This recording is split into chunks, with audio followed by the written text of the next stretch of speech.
Hey you guys, it's me. Thank you for coming to my channel, and this episode is going to be on Alyssa Mclemore. She is one of my very, very best friends, and as of today, she has been missing for the last 12 years. I would like to say thank you to the Mclemore family for letting me cover her case in this episode, and also including me in all the vigils they've done, celebrating all the birthdays, everything. It means a lot that you guys allow me to be there with you guys. I appreciate you guys so much. And I'd also like to put out there that Tina, her aunt, has started a nonprofit called Yo Imagine that helps families who are in the position that they were at the beginning of all this get help, learn how to distribute flyers, learn how to make the flyers. I'm just so proud of her. I mean, she's out here helping the community, and that's really cool how she's made something positive coming out of all this mess. So all my love to the family. Please share all of this on your social media platforms. Bye. Determination to keep fighting, to find answers. Alyssa was a character. She was very funny, very family oriented. She loved her family. I did play a big part in raising Alyssa. I'm not your typical aunt, niece type thing. This is my baby. I raised her. She took care of her mom. That was her main thing, was taking care of her baby and her mom. My sister was really sick, but it wasn't a problem for her. You know, she loved taking care of her mom. You know, she was more or less into doing what 20-year-olds do, trying to figure out clubs and, you know, experimenting with drinking and stuff like that. That part she's not going to tell me, because at the end of the day, like I said, it goes back to I am that mother figure for her. So, of course, she didn't want me in her business, you know. She didn't want me to, for one, I would worry, for two, I would nag her, and you know, so she didn't really tell me that part of who she was with, how she was with. When a person first comes up missing, you don't expect, you just think they'll be back. They'll surface in a day or two. Maybe they did something really doofy. Maybe she blew all her money or something. She'll be back in a week. You know, just something. You don't expect for somebody to be gone that long. It's a week, okay, and then a month. After my sister died and she didn't come, then you're like, okay, something's really wrong. Not in your wildest dreams would you think that we would still be here 10 years later looking for Alyssa. Every year gets harder. People think it gets easier every year. It doesn't. It gets harder every year because you know, you feel like, what else can I do? What didn't I do? With her mom being dead and her dad, you know, he's gone on in life and stuff, it's like there's nobody looking for Alyssa. My mom is too old. She can't do it. So that pretty much leaves me. She glowed. It was just like this happy ball of energy. She says she instantly became friends with Alyssa Mclemore. She was an amazing mom. A mom who's been missing.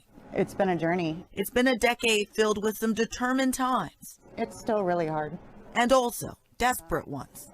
None of us have answers. Her family doesn't have answers. April 9th, 2009. Yeah. That's when she received the call. I got a phone call from one of our very close friends saying, hey, if you've seen her, she needs to get home. Alyssa's family had reached her to let her know her ailing mother's health was getting worse. It was really weird when she said, okay, I'll be there, and then nothing happened.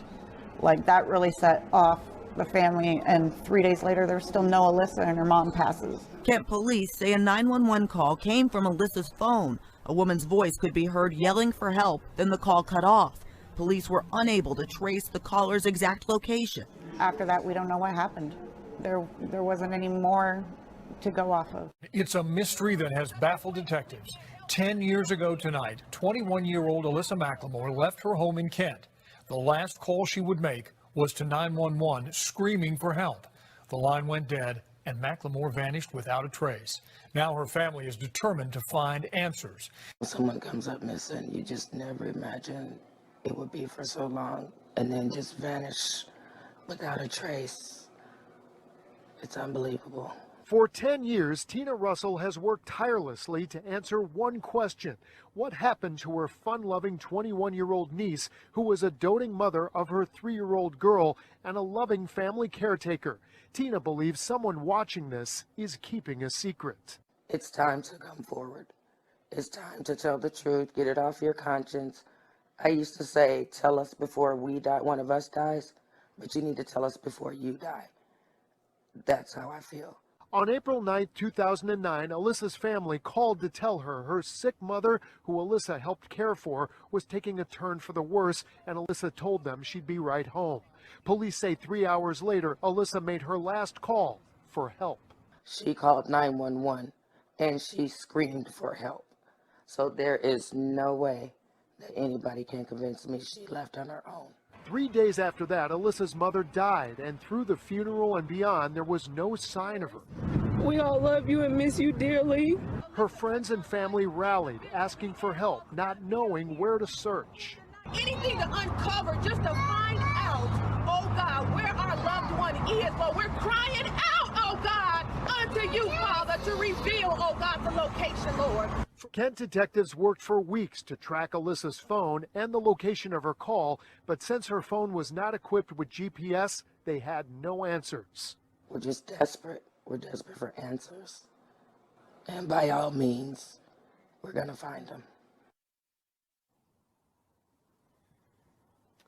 Kent police put out their own request for information tonight. If you have any information about what happened to Alyssa Mclemore within the last 10 years, call this number anonymously. It's the Kent Police tip line. It's 253-856-5808. By the way, Alyssa would be 31 years old tonight. Her daughter is 13. They would appreciate any tips or advice you can give that will lead to the truth. For Erin, she never thought 10 years later they'd still be looking. There's a little girl here who's grown up without her mom, and it's hard. It's hard, but they're not giving up hope. We are going to figure out what happened to her. So initially came to look for Alyssa. She had a warrant for her arrest. And so I think the police kind of treated us as if we were like hiding Alyssa or something, like not trying to have her arrested or whatever. Mm-hmm. So it just seems like they didn't really care too much. 3 days after Alyssa came up missing, my sister died. So we're now looking for Alyssa. We're dealing with the death. And it was just complete chaos. We have the media coming at this point, a house full of kids. It was just completely crazy. Alyssa, you know, she was 21. She was, for me, I'm like a mother figure for Alyssa. My mom and I raised Alyssa. So, you know, she would drink and, you know, whatever drugs she was doing, she wasn't going to tell me that part of her business. But she was 21, and she did, you know, drink and go out clubbing. However, when my mom, or whenever we called Alyssa and told her something about her mom or her daughter, she would be sure to come home. And this particular day, she never came home. There was a 911 call placed from her phone. So at this point, my sister's dying, Alyssa's missing, and my sister and I, we have to deal not only with the police, now we have to deal with obituaries and, you know, literally planning funeral homes, things like that. So we get a family representative. Now, this family representative, who we thought was a good friend, was going talking to people and collecting information and things like that. And this went on for about, I'd say, a couple months, to the point one day I just asked her, like, yo, what's in that notebook over there? You know, who have you been talking to? What kind of information do you have? And she wouldn't share it with us. So at that point, you know, she blocked me and we weren't friends anymore. But I never found out what was in this notebook. Now, flash forward, it's 11 years later, people move, things disappear, life happens, you know. Mm-hmm. But if she doesn't still have this notebook, she has a memory. If somebody says a name or says a place, it should jog her memory, you know. And I just feel like we're not getting justice because the police aren't talking to this lady. They know her name. I have her phone number. I've recently spoken to her since then, and she remembers stuff, but they haven't taken the time to talk to her. There's been very few leads. Oh, okay, so basically, I feel like the police is still doing an injustice for us.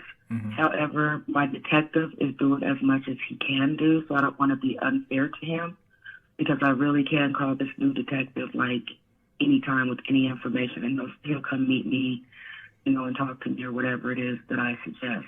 So I don't want to be unfair to this new detective.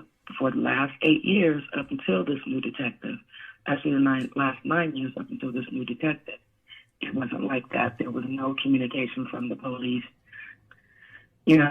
Every time there's a dead body in the news, until they say it's a male or a female, particularly if it's a male, okay, you could breathe. Mm-hmm. If it's a female, then you have to call the coroner. They don't call you and say, hey, that wasn't Alyssa. You have to call and trace the body. I've talked to every coroner from one state of Washington in the state to the other, literally. And, I just feel like that's something that a family member shouldn't have to do.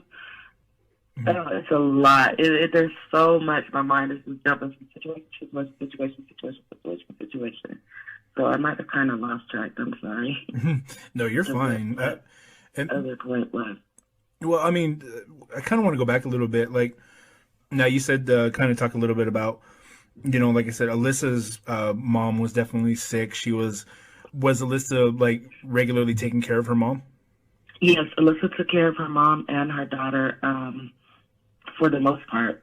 My sister was very picky on who took care of her, but her and Alyssa were really close. Alyssa had the baby, so the baby kind of kept my sister going. Like, Alyssa slept in the bed with her mom and the baby, pretty much up until her final days that they had together. She was very, very good with her mom. She took make sure her mom made it to the doctors, things like that. So did Alyssa's baby, did they share the same house with Alyssa's mom and grandmother? Yes. So Alyssa lived with her mother. And my mother and Alyssa took care of Alyssa's mother. So it was the grandma, and then my sister, who's Alyssa's mom, Alyssa, Nevaeh, and Albert. Oh, okay. So they all shared that house together. And Albert would be Nevaeh's dad. Yes. There was something in the paper that said that Albert had always had custody of Nevaeh. This and that. That was false. Albert did not have custody of Nevaeh. The only reason I found out that Albert had custody is because he sent Alyssa a letter in the mail. At this point, she's been missing for, I say, a year. Mm-hmm. So, of course, I'm going to open the letter and see what it says. And it was paper saying that Albert had custody. And it literally said how he went in there and lied to the judge and this and that. So I wrote the DA letter and was like, how could you grant custody when she's missing? And they never responded or anything, but he has custody. And it wasn't a bad thing. It was sad for Nevaeh to leave. But, every child needs their parent. Right. So she only had one parent missing, so we didn't want to, traumatize her like that, not let her have both of her parents.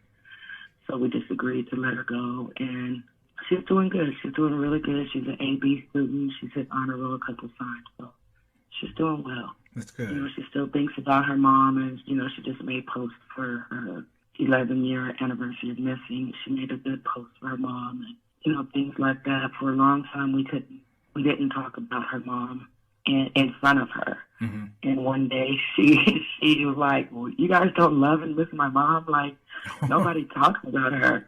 And everybody's like face dropped, like that we were protecting you, like not talking about her.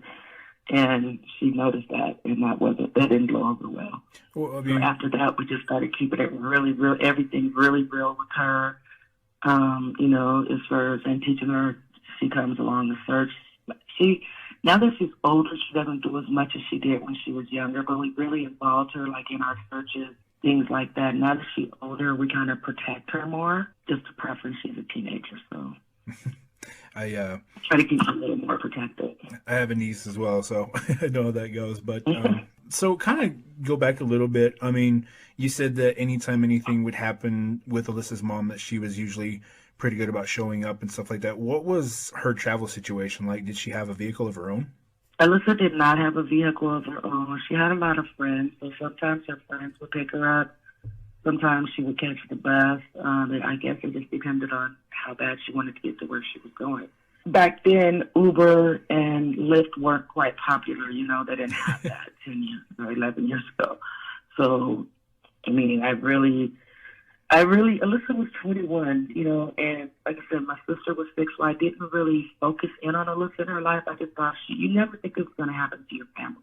Right. You never think that. And so I wasn't really focused on that, how she's getting around and where she's going and this and that.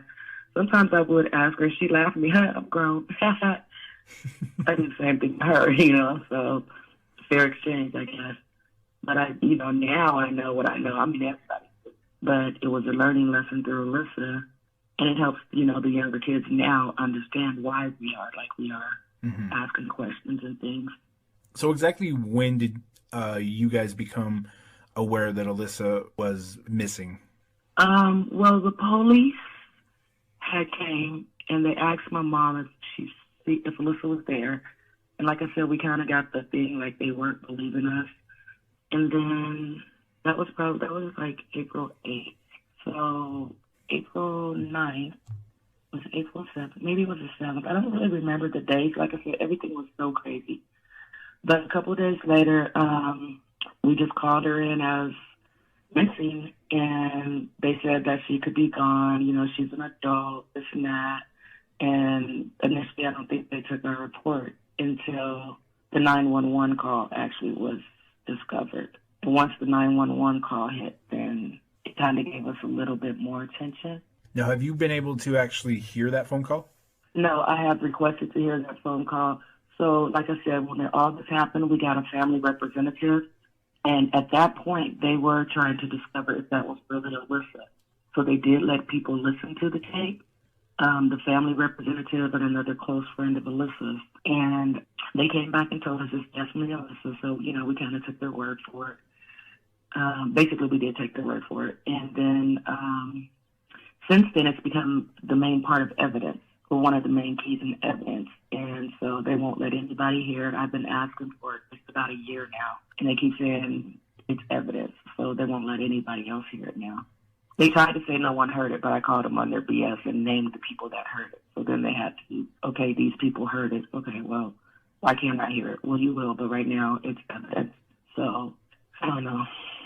But, however, whatever's on that 911 tape, the streets knows, because the streets are talking about it. There's certain details that's on that tape that we never, as a family, heard about until just about 3 months ago. And I asked the detective, and he verified that it is true that that information is on the tape. So Alyssa's story is definitely being talked about. No, when you say streets, do you mean like friends out in the community? They're not exactly my friends. I don't really know the people that know people that know people that know me. Oh, okay. That's how word travels, Okay. Kind of like, being on the reservation. You tell one person, 2 people that ain't your family, then everybody on the reservation knows your business in about 30 minutes. Oh, yeah. That's just how it works.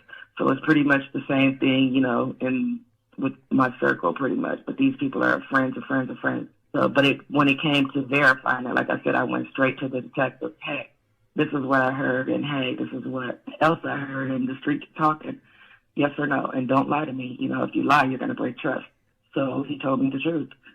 Okay, now if the streets are talking, then I shouldn't know. I mean, if the streets weren't talking, then I shouldn't know. So you should know more than what I'm finding out. But it's like they want me to find out all I can and then tell them what I know. No, that's not how it's supposed to be. Right. It's really not. I mean, of course I'm going to try to find out all I can, but they should be trying too. But they're not going to take any officers and put them on a 10-year-old case, pretty much what I was told. Right. I kind of want to go back a little bit, just what you said right there, like you said, building trust with the current detective that you've got now. I mean, I've had conversations with Janet Franson. She runs the Lost in Missing in Indian Country.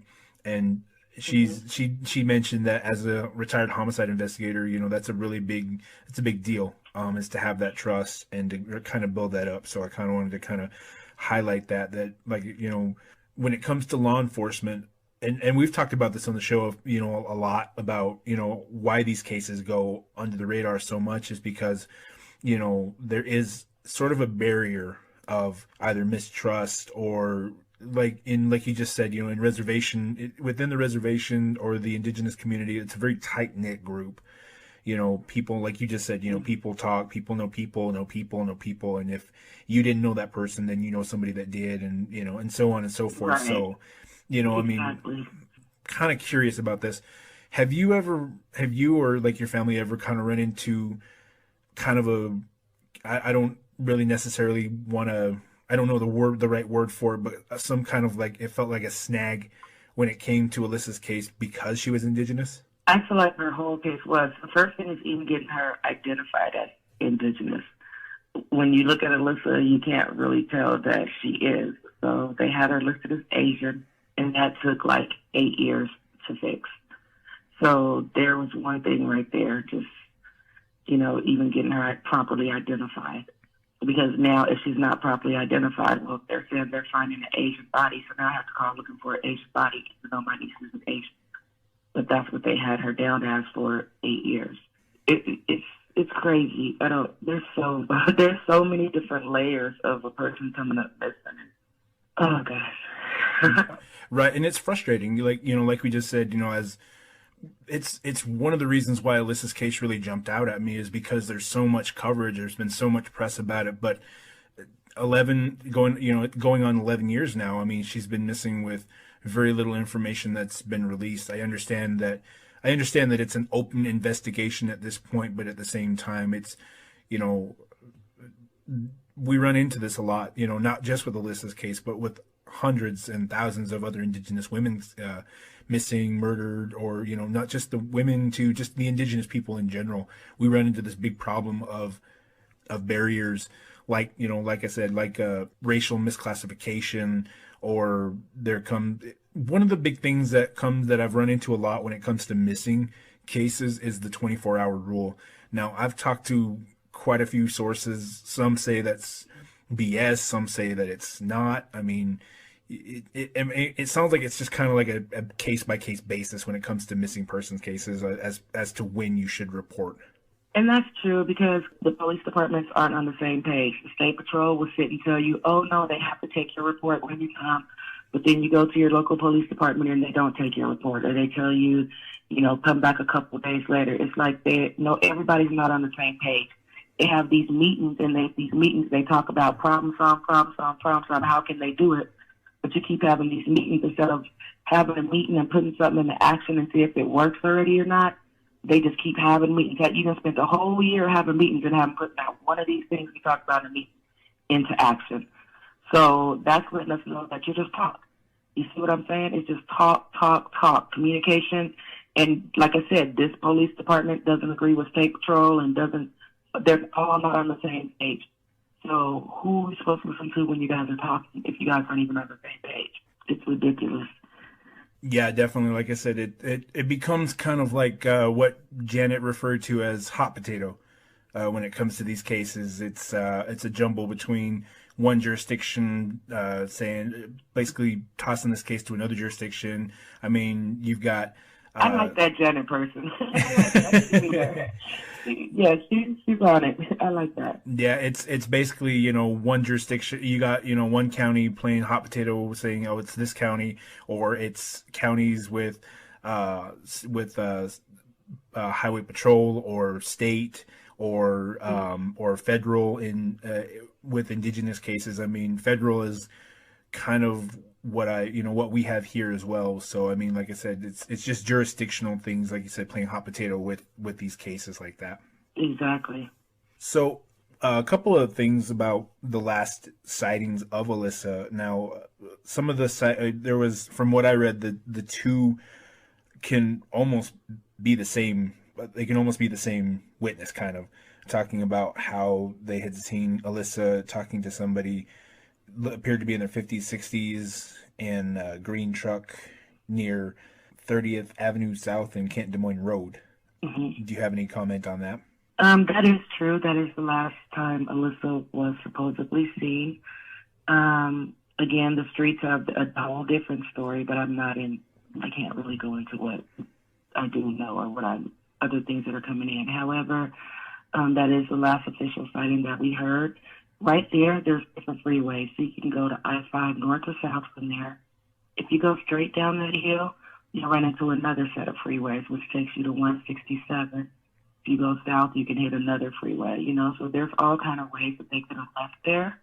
However, from day one, we've always been going back to that area, continuously going back, talking to the people. A lot of people have moved in 10 years, but some of the businesses are still there and just trying to refresh people's memory of Alyssa. So yeah, that is the last place that officially we heard she was seen at, talking to somebody in a green truck. Now, a couple of the theories over the years that have come up, obviously one of the biggest ones would be that Alyssa just simply walked away from her life and started new. If somebody calls for help, chances are they didn't leave on their own. She made a 911 tape, and from what I understand, she was screaming, and it was a piercing scream asking for help. And then her phone went dead. So I don't believe that Alyssa just walked away from her life. Alyssa was addicted to her mother, my mother, her daughter, Albert, her house. She was addicted to everybody in that house. Now, you know, like I know, any kind of addiction, you can't just cut off at the drop of a dime. Right. She could not just stop calling her mom, stop calling her grandma, stop calling her baby dad, stop, you know, checking on her daughter. That's not, I don't believe that. I believe Alyssa is somewhere either being held against her will, or she's perhaps somewhere deceased and we just haven't found her. And I pray every day that plan B or the second one is not the one, but it's been a long time and I don't know. And I try not to let my mind wander like that, because then it kind of makes me sad and depressed, back to wondering what can I do, what didn't I do, you know. To be honest, like I said, there's a little jealousy in me when other family members do find their loved one, you know. It's kind of sad to say, and it's, you know, but it's my reality. Sometimes I get sad, I get jealous, like, why can't we just find Alyssa? Because I'm living trauma. I'm watching generational trauma happen. You know, like I said, my grandma's 100 years old. My youngest one that understands is 6 years old. So from 6 to 100, my whole generation is missing Alyssa. I don't want the next generation out there looking for her. I'm 49 years old, so, you know, the next generation is going to be her own daughter, you know, my grandkids looking for Alyssa. We need to solve this. And not just Alyssa's case. There's a lot of people's cases that are people that are missing. People that have been missing longer than Alyssa, like Esther Smith. You know, there's a lot of people. So, Now, I wanted to, sorry to cut you off right there, but I wanted to highlight something that you just said, you know, asking yourself, you know, what could I have done? Now, from everything that I've read, you have done quite a bit. You've done a lot in the following 10 years, in the following decade, to really keep Alyssa's story alive. I mean, like I said, you've done rallies, you've done public appearances and stuff like that. So let's kind of get into that, kind of talking about what you and your family have been up to in the decades since Alyssa's disappearance. Well, once we figured out we were officially on our own, you know, we just started making flyers and putting them out everywhere. Instead of putting up the flyers, like just posting places, we started handing them out to people, going to malls, to parks, talking to people. You know, you talk to one person, have a flyer, the next person kind of watching us, seeing what you're doing. And we were telling people, like, just take the flyer. If you don't want it, leave it in a public bathroom. Leave it somewhere public so that we can still get our word out. And some people were very helpful, some people weren't. We started having vigils for Alyssa. She disappeared in Kent, so we went back to almost every vigil we've thrown has been in Kent. We just tried to really make our community aware that we're still looking. There was rumors that she was found at one point, and that was false. So people didn't even know that we were still looking for her. We started getting T-shirts made. We started remembering the day that she disappeared as well as her birthday. So we have celebrations twice a year, and just really including family and community. My mom's in AA, so she has this big network of friends, and, you know, my sister's married to a comedian, so they have this big network of friends. And we just started networking and networking and networking. Strong women. It's what the people here at the Vigil are singing about. And staying strong, through the unknown, looking for answers. Closure, dead or alive. You know, we need that closure in order for us to move on so we can start healing and start making ourselves happy and healthy 100%. Indigenous missing and murdered families took turns coming forward, telling everyone the story of how their loved ones suffered injustice. For Tina Michelle, it's been 10 years since her niece, Alyssa Mclemore, went missing. She told me what it's like to live with. Pure hell. Pure hell. It's like you just have a cut, and your cut is just deep, and it will not heal. There's no stitches, there's no glue or anything. It's just an open wound. On November 22nd, President Donald Trump signed an executive order creating a task force specifically for missing and murdered Indigenous people. It's a move which Native Friends founder Emily Washines says will make a difference in the Yakima Valley. For Central Washington, it's huge to have a national representative that's willing to speak on a topic come to the Central Washington. That shows how much this area has been highlighted. But in the meantime, those who gather here say they will not stop speaking out until justice arrives. We're going to find justice for every single one of our people that we can. Every single one. We're going to try our best and come with everything that we have. This is right before she disappeared. 10 years ago, Alyssa Mclemore called 911 and said she needed help. Moments later, the line went dead. No one's heard from her since. Police in Kent, Washington still have an open investigation, but clues are scarce. How do you move on? I can't move on. The mystery of what happened to this Native American woman has tortured her family, and there are countless other unsolved cases like this across the country. And then I want her picture to go on this one too. An invisible crisis, Native American women murdered or missing with few answers and little attention. In some places, Native American women are 10 times more likely to be murdered than the rest of the population, according to one federally funded study. One estimate based on national crime data pegs the number of missing Native women and girls at more than 5,700 in 2016 alone, though reliable data is near impossible to come by. At 21, she was caring for a young daughter and a dying mother. A year before she disappeared, she was picked up by police for prostitution. I just kind of feel like they wrote her off as a prostitute, and they probably thinks that, you know, she didn't have family. And Kent police say they don't discriminate. A new law may not help Mclemore, but it might finally help solve the crisis of missing and murdered Native women and bring some much-needed closure to their families.